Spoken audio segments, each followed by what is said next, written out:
Ok, y entonces vamos a seguir, mm,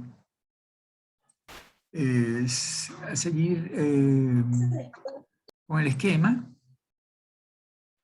Y entonces aquí estamos. Bueno, entonces les decía, pues que en vista de que son eh, diversas fuentes, hay normas que están contenidas en fuentes muy distintas y además que pertenecen a entidades diferentes y que uno podría imaginarse que son como, que a lo mejor tienen más poder o menos poder o un poder distinto sobre cosas diferentes. Entonces, hay que tratar de ver cómo se resuelven las eventuales cacofonías, las eventuales discordancias que pueden haber en el ordenamiento jurídico. Ese ordenamiento jurídico administrativo tiene que ser coherente, sistemático, razonable, que no choque, pues, ¿no? Unas normas con otras. Y si chocaran, ¿cómo se logra, pues, que haya armonía entre las distintas fuentes del derecho administrativo? Entonces yo les señalo, seguimos más o menos como que manejando teoría general del derecho, seguimos manejando introducción al derecho, eh, y aquí entonces le voy a hablar de los distintos mecanismos a través de los cuales se le da armonía a ese conjunto heterogéneo de fuentes del derecho administrativo, ¿no? El primero y más importante de ellos, podríamos decir, es el de la jerarquía, el principio de la jerarquía. ¿Qué significa la jerarquía? Ya lo hemos visto como un elemento que toma en cuenta una de las escuelas para definir la administración pública. La escuela originada en el pensamiento de Kelsen.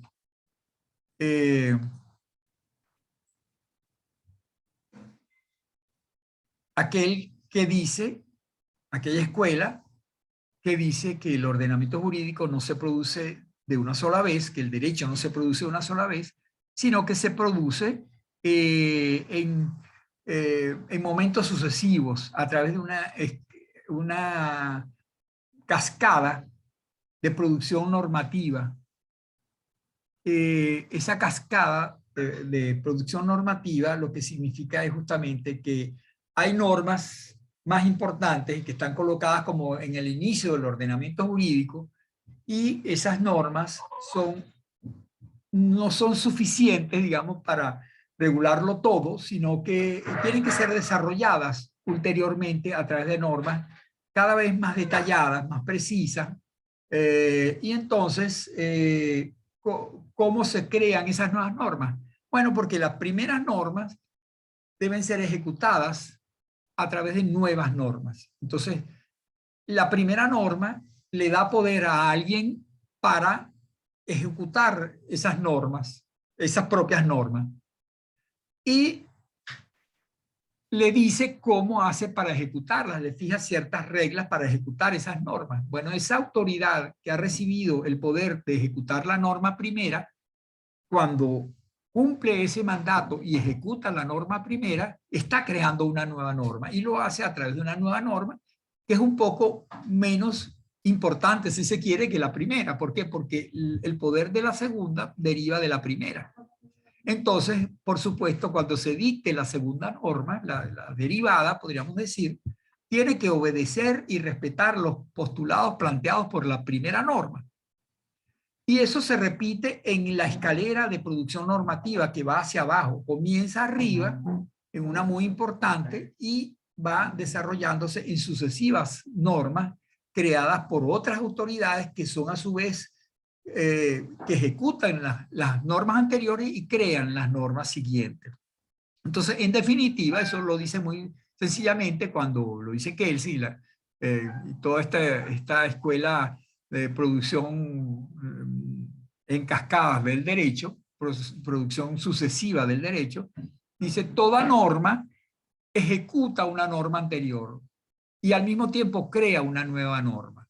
Eso es así. Cualquier norma que ustedes agarren del ordenamiento jurídico, ustedes pueden ver cuál es la norma que le da origen, a qué norma está siendo ejecutada por esta que yo estoy analizando ahorita. Bueno, tiene que haber una que sea previa a ella, que es la que le da sustento y fundamento a la que estamos analizando en este momento. Y a su vez, esa norma que estamos analizando crea una nueva norma que va a estar un poco más abajo, entonces en la escalera.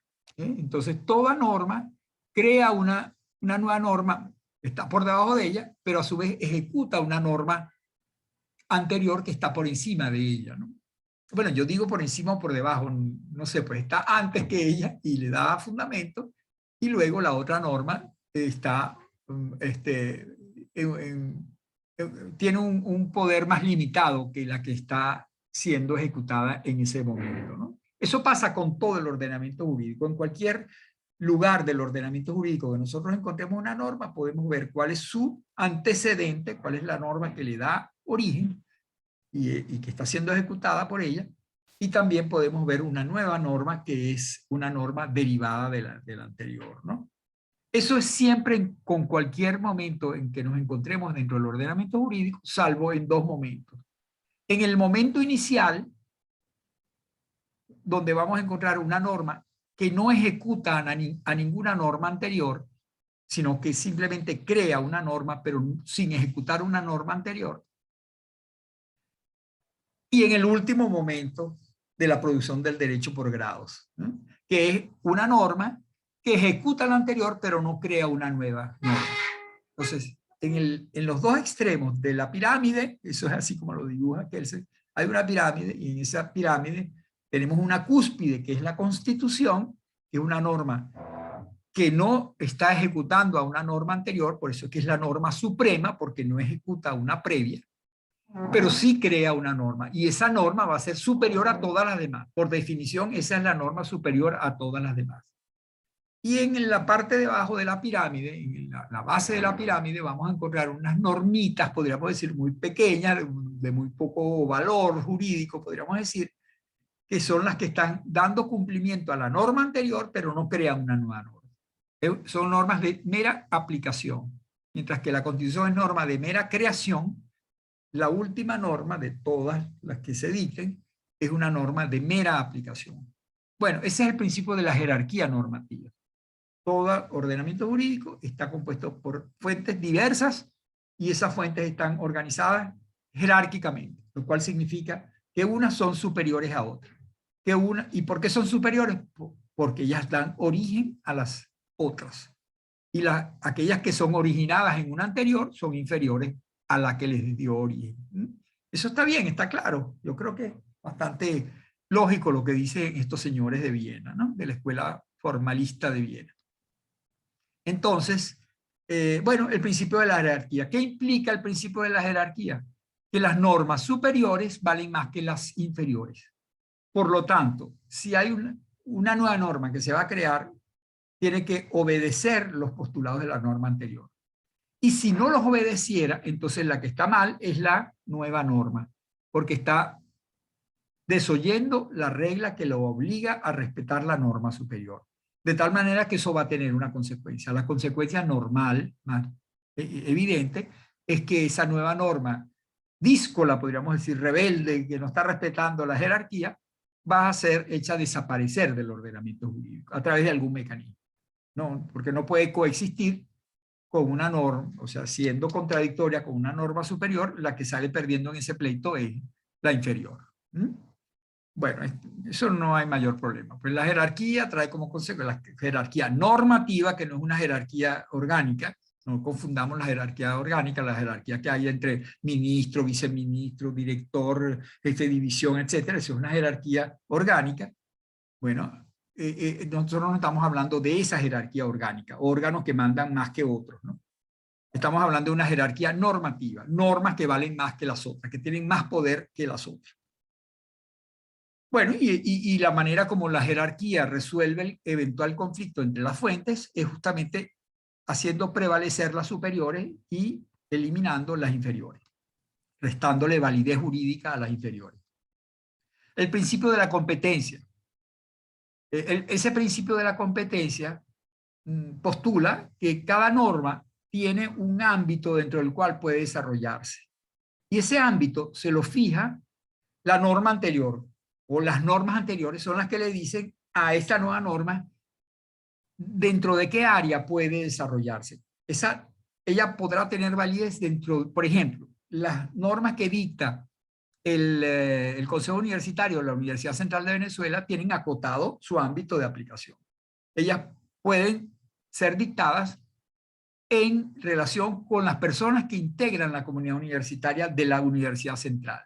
El Consejo Universitario no podría dictar normas que regulen, que pretendan regular alumnos de la Universidad Católica o alumnos de la Universidad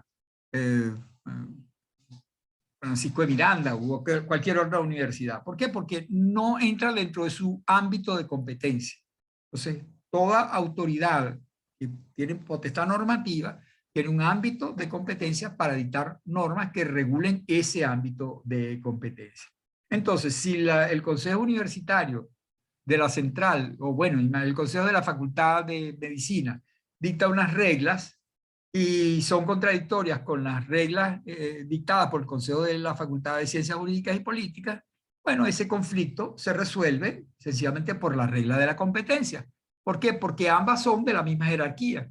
Una norma dictada por el Consejo de Facultad de Medicina es igual a, vale lo mismo que una norma dictada por el Consejo de la Facultad de Derecho. Están en la misma jerarquía, ninguna vale más que la otra, pero cada una tiene su ámbito de competencia. Entonces, aun cuando son contradictorias entre sí, la de medicina regulará los casos de medicina y la de derecho regulará los casos de derecho. Entonces, se resuelve el eventual conflicto por la vía de la competencia, por el principio de la competencia. Imaginemos que dos normas son contradictorias y son de la misma jerarquía, tienen la misma jerarquía y también tienen la misma competencia. ¿Cómo se podría resolver ese conflicto? Por el principio de la especialidad. Este principio es aquel que postula que una norma tiene aplicación preferente frente a otra que es más general. Si ella es especial, ella tendrá aplicación preferente a la norma general. O sea, las dos normas tienen la misma jerarquía, son leyes nacionales, las dos dictadas por la Asamblea Nacional y valen, tienen la misma competencia, las dos leyes son leyes sobre en materia civil, ¿no? Son, por ejemplo, sobre la identificación de las personas, eso es una materia civil, la identidad de las personas, es un tema civil, del Código Civil. Bueno, pero resulta que una es una ley que regula un tema de una manera más general a como la regula la otra. Hay una ley que regula la identidad de todas las personas y hay una ley que regula la identidad de los recién nacidos. Bueno, los recién nacidos son un caso especial dentro de todas las personas. Son personas, pero es un ámbito de aplicación más reducido que el de todas las personas. Lo mismo que si se tratara de una cosa para regular a todo el mundo, pero hay una norma para regular a las mujeres y otra norma para regular a los hombres. Bueno, cuando se trate de regular una cosa para las mujeres, se aplicará la ley especial frente a la ley general. ¿Está bien? Fíjense ustedes que aquí no se trata entonces de que una ley va a perder validez frente a la otra, como pasa con la jerarquía o con la competencia. Si una norma dicta una fuente, dicta una norma que viola, que va contra una norma de mayor jerarquía, esa nueva norma está destinada a desaparecer, a perder validez. Lo mismo si una norma invade el ámbito de competencia de otra norma. Entonces también ella está haciendo algo indebido jurídicamente, está destinada a desaparecer. En cambio, una ley especial puede convivir con una ley general. La ley general regulará los casos generales, pero cuando estemos en presencia de un caso especial, entonces allí se aplicará esa norma especial. Reglamento de exámenes para los estudiantes de Derecho de la UCB. Ahí están las reglas, cómo se tienen que hacer, cómo se identifican, cuántas preguntas tienen que contestar, cómo hacen, en cuánto tiempo deben responder, etcétera, etcétera. Pero hay una norma, establecida un reglamento distinto que establece unas formas especiales para los exámenes para los invidentes o para los hipoacústicos, es decir, para personas que tienen disminuida algún sentido, pues, ¿no? La vista o la audición. ¿Son contradictorias? Sí, porque la segunda norma establece unas reglas que son distintas a la otra norma. Pero no hay conflicto propiamente, porque la norma general se aplicará para todos los casos, salvo en aquellos casos donde estemos en presencia de una persona con hipoacusia o con dificultades de visión. Entonces, en ese caso, se aplicará la regla especial, la norma especial, coexistiendo pues, ambas normas, no hay ningún problema. El problema de la especialidad no conduce a la nulidad ni a ningún, digamos, sí, ninguna sanción negativa jurídica a la norma especial. Eso siempre y cuando la especialidad no implique una discriminación que sería violatorio de la Constitución, la especialidad la norma especial puede perfectamente aplicarse. ¿Ok? Y por último, la temporalidad. Cuando las dos normas son de la misma jerarquía, tienen el mismo ámbito de competencia, y son las dos normas generales, o las dos son normas especiales, o sea, no hay ninguna diferencia en cuanto a la mayor generalidad o mayor especialidad, entonces un mecanismo que se puede utilizar es el de la temporalidad. ¿Cuál es la norma más reciente? Bien, porque entonces se entenderá que la norma más reciente se aplica con preferencia a la norma anterior, porque casi siempre se va a entender que la norma más reciente ha derogado, así no lo diga, ha derogado implícitamente a la norma anterior. Si son del mismo rango, de la misma jerarquía, en la misma materia e igualmente especiales, entonces significa que la nueva norma ha derogado implícitamente, aun cuando no lo haya dicho el texto, ha derogado a la norma anterior. ¿Okay?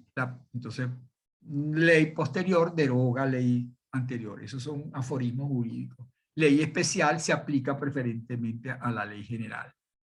Bueno, esas son reglas que, repito, algunos lo habrán visto con mayor extensión, con mayor claridad que otros, pero todas son de introducción al derecho. Eso no es un tema de derecho administrativo exclusivamente. Eso se aplica en cualquier rama, derecho penal, civil, mercantil, etc. Ahora vamos a entrar, entonces, con ese background, vamos a entrar a las fuentes propiamente dichas del derecho administrativo. Y lo vamos a hacer a través del criterio de la jerarquía. Las fuentes del derecho administrativo están jerarquizadas entre sí. Hay fuentes de rango constitucional, que sería el número 2 de esta unidad, fuentes de rango legal, el número 3, fuentes de rango sublegal, son los tres grandes rangos que hay dentro de la jerarquía normativa. Rango constitucional, el valor supremo, pues el rango supremo que puede tener una norma. Esas son las normas supremas de todo el ordenamiento jurídico. En segundo lugar, fuentes de rango legal, que son aquellas fuentes que están en el segundo escalón, en el segundo grado de ejecución de las normas, y que ejecutan directamente a la Constitución. Por eso son de rango legal. Y en tercer lugar, las fuentes de rango sublegal, que son aquellas que ejecutan directamente a las normas de rango legal y ejecutan indirectamente a las fuentes de rango constitucional. Esos son los tres grados de la jerarquía normativa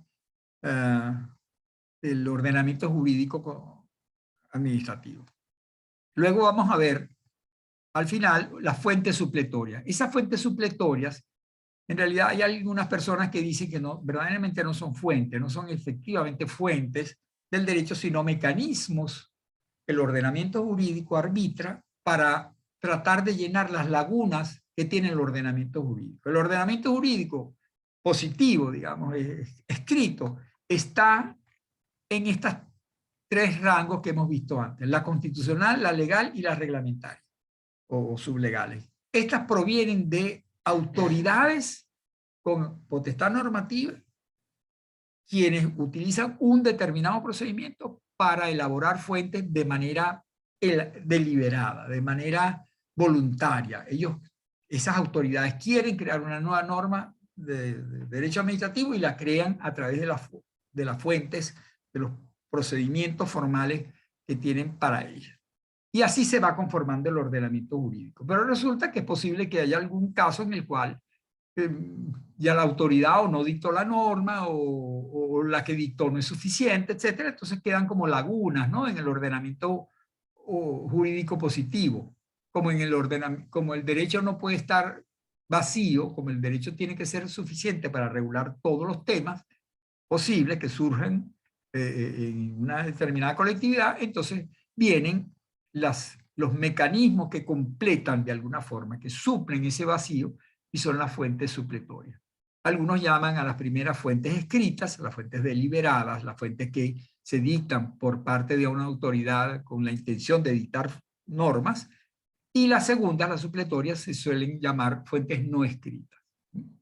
O sea, no es que no estén escritas, en alguna parte aparecen, ¿no? Pero no han sido hechas con el específico designio de que constituyan fuentes del derecho positivo en un determinado momento. Entonces, bueno, vamos a ver las fuentes escritas, que son las fuentes de rango constitucional, las de rango legal y las de rango sublegal. Yo les había dicho justamente que íbamos a empezar por las fuentes de rango constitucional. Vamos ya a empezar allí, a ver, y les advierto de una vez que ahí vamos a ver vamos a ver en primer lugar a la Constitución, que es la principal fuente de rango constitucional.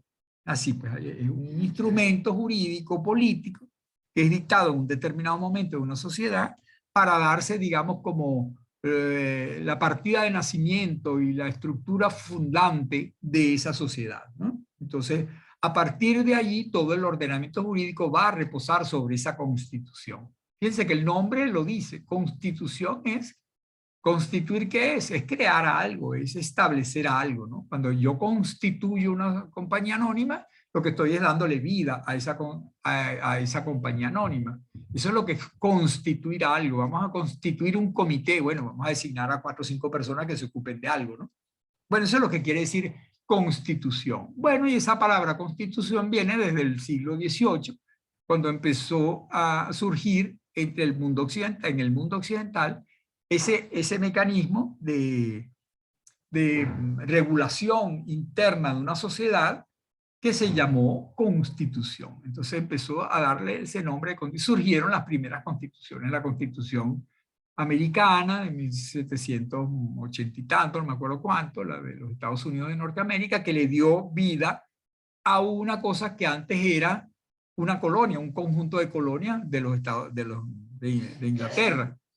Bueno, ellas se independizaron de Inglaterra, de la monarquía a la cual pertenecían, y decidieron vivir autónomamente, ellos de manera separada identificándose entre sí con unas reglas nuevas que ellos mismos inventaron. Y lo hicieron en la Constitución de los Estados Unidos de América, que todavía sigue vigente. Es uno de los casos especialísimos donde no ha habido modificaciones de la Constitución. Bueno, sí ha habido modificaciones a través de las enmiendas.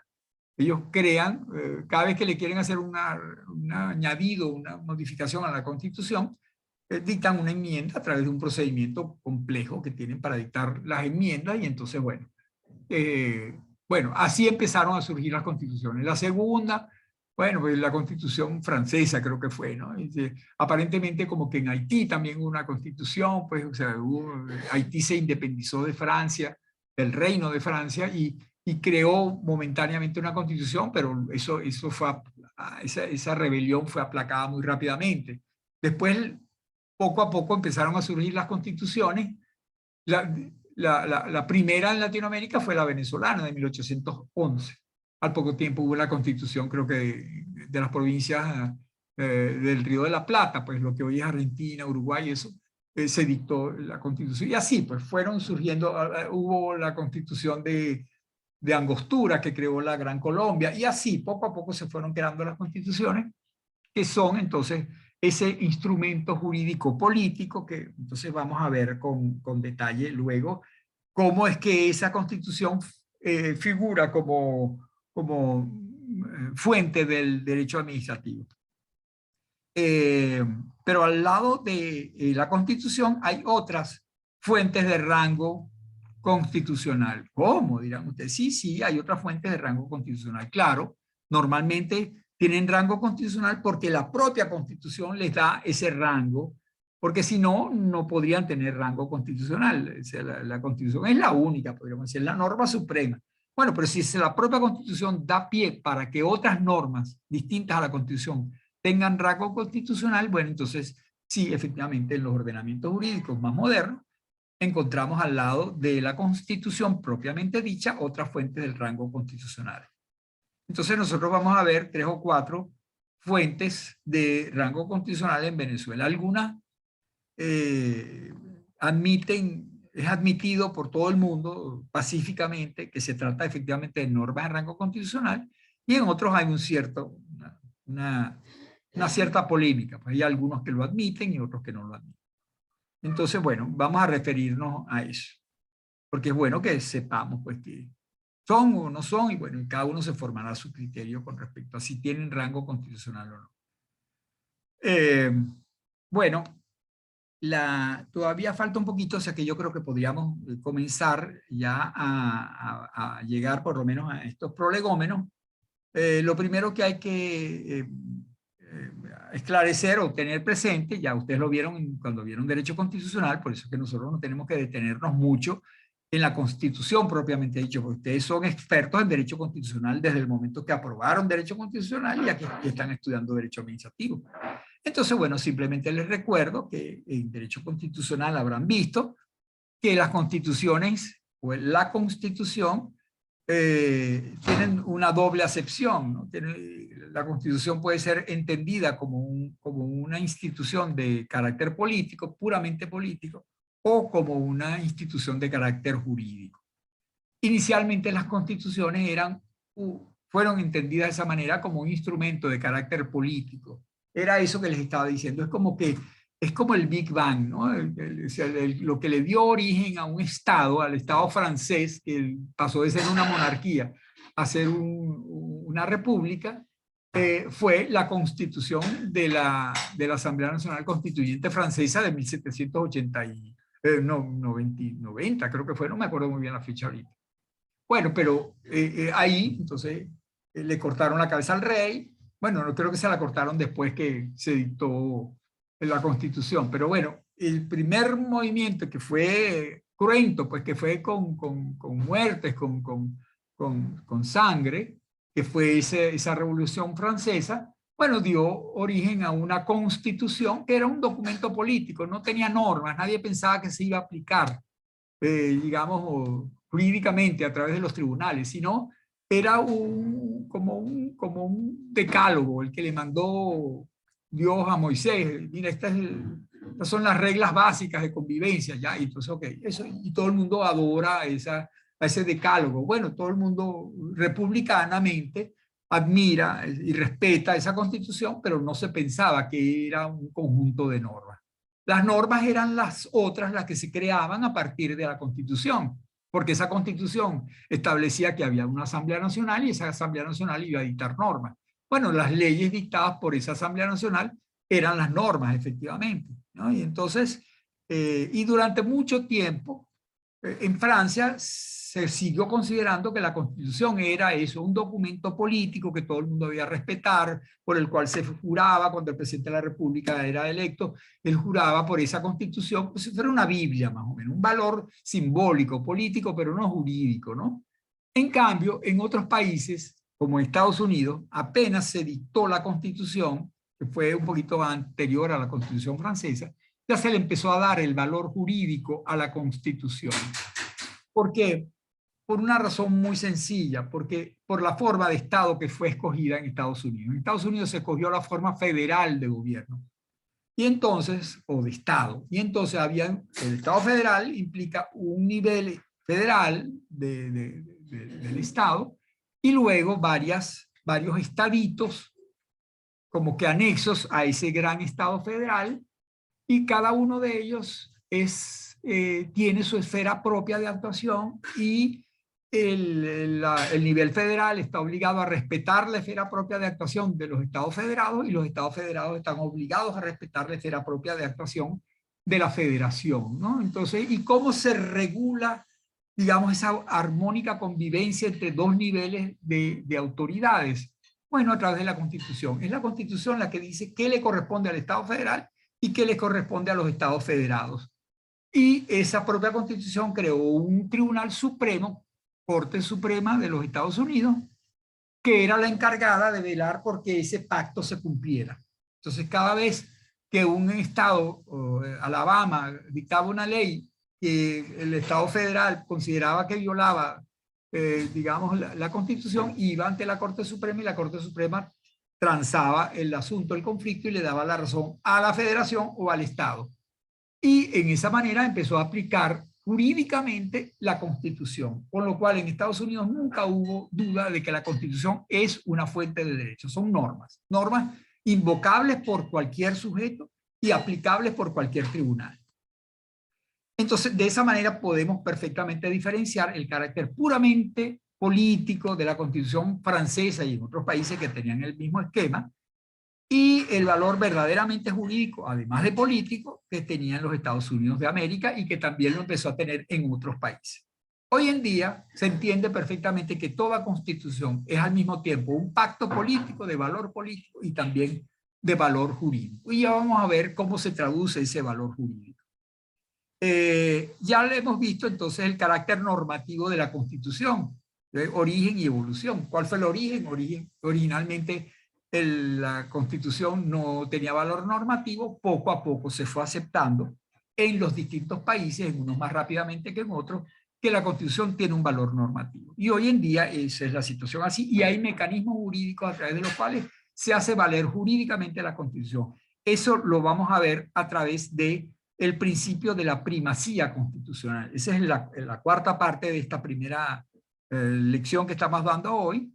Una última referencia voy a hacerle al tema de la constitucionalización del derecho administrativo, que significa que, sencillamente, que el derecho administrativo, que inicialmente estuvo regulado en leyes, el nivel legal del ordenamiento jurídico, poco a poco ha ido teniendo regulaciones insertas dentro de la propia Constitución. La Constitución, tanto en Venezuela como en otros países, cada vez más la Constitución establece las bases fundamentales del derecho administrativo. De hecho, hay un tema que se estudia en derecho administrativo que son las bases constitucionales del derecho administrativo. Esas bases fundamentales están en la Constitución y eso hace que en un determinado país el derecho administrativo tenga unas características muy propias que no son modificables porque están en la Constitución. Eso ha hecho que se constitucionalice el derecho administrativo. No todo el derecho administrativo está constitucionalizado, sus bases están constitucionalizadas y luego se desarrolla en leyes, reglamentos, resoluciones, etcétera, como ya lo veremos, ¿no? Bueno, esa constitucionalización del derecho administrativo se traduce fundamentalmente en el principio de primacía constitucional, que lo vamos a ver entonces ya en la próxima clase. Yo les quería decir simplemente que, bueno, entonces que esperen que yo les mande sus pruebas, y luego lo otro, agradecerle a los que ya se han manifestado a favor de interesados en asumir la condición de auxiliares de investigación del Instituto de Derecho Público, que algunos me lo han dicho, y entonces, bueno, yo seguramente el día de mañana me voy a tratar de comunicarme con ellos para, bueno, para precisar, ¿no? Acuérdense entonces, si hay alguno que esté interesado todavía, cómo no, con muchísimo gusto, nos encantaría. Creo que son 2 o 3 posibilidades que hay por allí. No los vamos a llamar cargos porque no son propiamente cargos, pero digamos funciones que podrían llenar. El que esté interesado, acuérdese que fundamentalmente se requeriría un trabajo de auxiliar de investigación, búsqueda de material, revisar en internet, eventualmente escanear el material que se consiga, eventualmente transcribirlo. Bueno, ya las tareas específicas podrían ser señaladas posteriormente, pero ahorita eso es lo que significa, y que recibirían una remuneración por un lado, no maravillosa por allá como para que se vayan de vacaciones a Nueva Zelanda, pero sí, alguito que les compense un poco su esfuerzo intelectual y físico en esto. Y por otro lado recibirían un reconocimiento académico, una certificación de haber participado en las labores de investigación del instituto, que también para su currículum no está mal si les interesa un poco seguir la carrera académica. ¿Ok? Bueno, entonces mientras tanto voy a detener el compartir de la pantalla y vamos a quedar en eso. No sé si hay alguna pregunta que quieran hacer, alguna observación.